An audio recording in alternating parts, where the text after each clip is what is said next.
ব্যানে বাড়ি এসা ব্যানালার কালিনিস সারা বছর মধ্যে ব্যানালার টাকাটা দিইনি, তুমি ফিরে বাস স্ট্যান্ডেতে নামিয়ে ব্যানে উঠে দেও, তোমার দেহার সাথে সাথে ব্যানালার না কাকা পাম নাই, হাওয়া সরিয়ে গেছে, কারণ তোমার পকেটে টাকা নাই, ওর চাকায় পাম নাই, তুমি হকুবাস।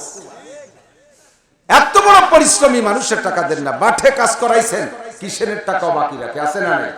আছে না? আমি ওই দিকে এক জায়গার নাম কব না, যে গুটিখানি আবার ইউটিউব দেওয়া রয়েছে, সেই এলাকার মানুষের আবার অপমানও গেলে জায়গার নাম কব না, গেছি যে মসজিদের পাশে লাগা একটা রুম, ওই জায়গা কলা গাছ টলা গাছ দিয়ে সুন্দর করে হালকা তালে। আমি কি মসজিদের এরকম জায়গার দোকানদারি আবার হালকাতা কয় যে না, দোকানের হালকাতা না, ইমাম সাহেবের বেতন বাই পড়ছে তাই হালকাতা দিচ্ছে ওখানের জন্য। ইমামের বেতন মাসের 5 মাস বাকি, তোমার বিড়ির টাকা তো বাকি পড়ে না, বিড়ি খাওয়া তো বাকি পড়ে না, সিগারেট খাওয়া বাকি পড়ে না, মাছ খাওয়া বাকি পড়ে না, ভাত খাওয়া বাকি পড়ে না, ইমামের টাকা বাকি পড়ে কেন? এ আছে না নাই কথাটা?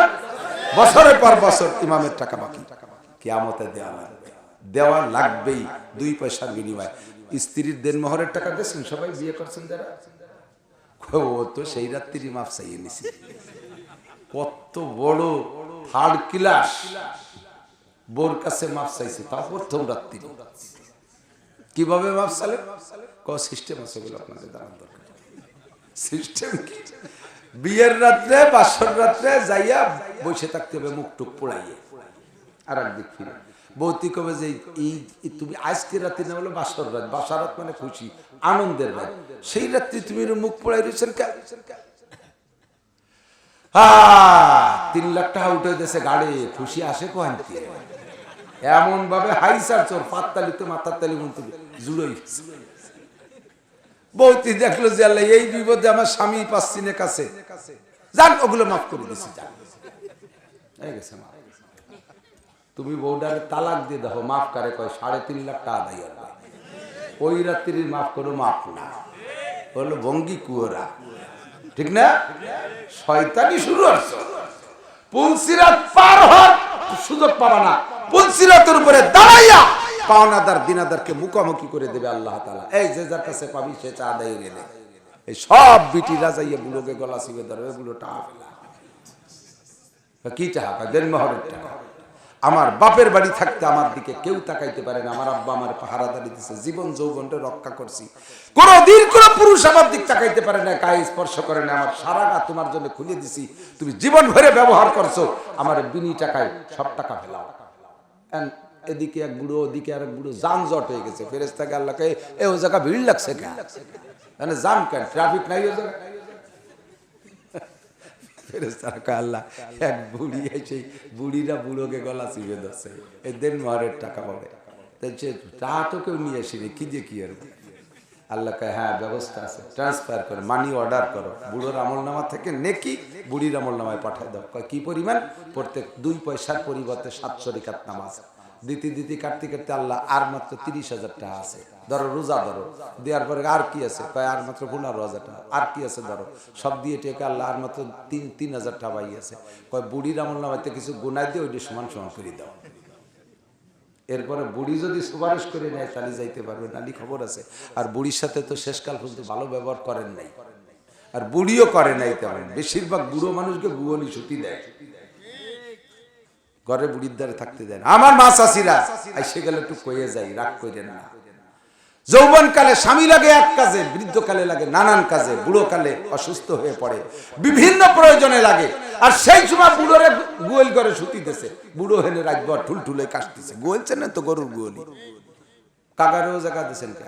কই দেব না, তাই বিছেনে তাই খালি কাশিয়ে পাই দিয়ে নষ্ট হয়ে গেলে বিছেনে মুটিয়ে দিচ্ছেন সেদিন, তো একটু আলাদা খাটে দেন। কয় যে না, গরু চুরি হচ্ছে দেশে, জন্মের বেগে গুয়ালি দিছে বুড়োরে গরু ভর্তি, আর উনি নাতি ভুতা নিয়ে কম্বলের মতো শুয়ে গেছে। সাবধান, খবর আছে। এই মুহূর্তে আপনার ইনকামের সময়, চাচাকে যদি আপনি রাতের বেলা গায়ে কম্বলটা উঠে দেন, আপনার আমলনামায় 7 ভরি স্বর্ণ দান করা, তার এই পেশাব পায়খানা পরিষ্কার করেন। আপনিও পারেন না, আপনি বুড়ি হয়ে গেছেন, আপনি কমপক্ষে ডাক দিতে পারেন, এই বেটার বউরা কে কোন জায়গা আসিস, তাড়াতাড়ি তোর শ্বশুর পেশাব পায়খানা করে নষ্ট করছে, সাফ করবে তারা, ডাক দিয়েছেন, এই ডাকিয়ে তা বুড়োর একটু সাশ্রয় দিয়েছেন, তাতেই 7 ভরি স্বর্ণ দান করার সব পেয়ে যাবে। ইনকামের সময়টাই আপনি লস করে ফেলেছেন। সকলের জন্য সকলে খেয়াল রাখতে হবে। হুকুকুল ইবাদ, মখলুকের হক, যত মানুষ সুদে কারবার করছেন, সুদের ভিতরে দুই প্রকারের গুনাহ। আল্লাহর হকও নষ্ট করছেন, বান্দার হকও নষ্ট করছেন। আল্লাহর নিষেধ মানেন নাই, এই জন্য সুদ খাইয়া আল্লাহর হক নষ্ট করছেন। সুদ খাইছেন, মানুষের উপরে জুলুম করে টাকা আনছেন। আর রিবা সাবউনা জুজআ, আমার দিক তাকান, আমার দিক তাকান। সুদের মধ্যে 70টা স্তর আছে, তার ভিতরে সবচেয়ে বড় গুনাহ হলো হারবুম বিল্লাহি ওয়া রাসূলিহি, সুদখোর এবং সুদদাতা। আল্লাহ আল্লাহর রাসূলের সাথে যুদ্ধ করার গুনাহ, আল্লাহ আল্লাহর রাসূলের সাথে যুদ্ধ করার গুনাহ। আর ইসরায়েল আর আমেরিকানরা আল্লাহ আল্লাহর রাসূলের সাথে যুদ্ধ করতেছে, যদিও মারতেছে মুসলমান কচিকাঁচা বাচ্চাদেরকে, মেয়ে ছেলেদেরকে, মূলে যুদ্ধ চলতেছে তাদের আল্লাহ আল্লাহর রাসূলের সাথে। কথা বলেন ঠিক কি না? খোদার গজবও পড়তেছে সেইভাবে। ওই যে সুড়ঙ্গ দিয়ে পানি ছেড়ে দিয়েছে না, সুড়ঙ্গ দিয়ে টানেল রাস্তা দিয়ে পানি দিয়েছে। এখন ওরা আবার সেই টানেলের মুখে যাইয়া ইসরায়েলি সৈন্য অপেক্ষা করতেছে, পানিতে গাজার ওই হামাস সৈন্যরা মরে মরে বেরোবে, দড়ি টেনে টেনে দেবে। পানি এমন ভাবে ছুটছে যে একটা হামাসও আসে নাই, উড়াই সেই পানির মধ্যে তলায় গেছে, মরছে গুটি খালি। সে কয়টা আর ফেরে না, পরে আর এক দলে পাঠাইছে, দেখ দি ওরা কি এলো। সে কয়টাও ফেরে না, 3 দলে ভাবে মরিয়ে পরে পানিতে ঠেলি নিয়ে বার হয়েছে। এই পানিতে যাকে ঠেলি টুলি নিয়ে বেরোইছে, তাকে নিয়ে রাঠা দিচ্ছে ওরা। তুমুল বেগে শিলা বর্ষণ শুরু হয়েছে, শিলা বর্ষণে তুলোধনা ভেসা করে দিয়েছে। যুদ্ধ কার সাথে? যুদ্ধ কার সাথে? ওমা রামাইতা ইয রামাইতা ওয়ালাকিন্নাল্লাহ রামা। এই মুজাহিদরা প্রত্যেকটা অস্ত্র মারে এই যে বোতলের মতো একটু কেটাটা। এতে অত বড় একটা মার্কাবা ট্যাঙ্ক, বড় বড় ট্যাঙ্কের কি হয়, ওর সাল সামলা ওঠে না। আর এইটা লাগিয়ে ওটা শীতে পড়ে আগুন ধরে যাচ্ছে, কারণ এরা মারার সময় দেবো নাকি ভাই? ওয়ামা রামাইতা ইয রামাইতা ওয়ালাকিন্নাল্লাহ রামা। যখন আমি মারি আমার হাত দিয়ে মারি, মূলত মারি কার হাত দিয়া? আর আল্লাহর হাত দিয়ে মারলে এই বোমার ভিতরে শক্তি বাড়ে কি বাড়ে না? একটু কেটটায় মার্কাবার ট্যাঙ্ক বিশাল বিশাল অস্ত্রকে চিৎ করে ফেলায়, পোড়ায় দিচ্ছে।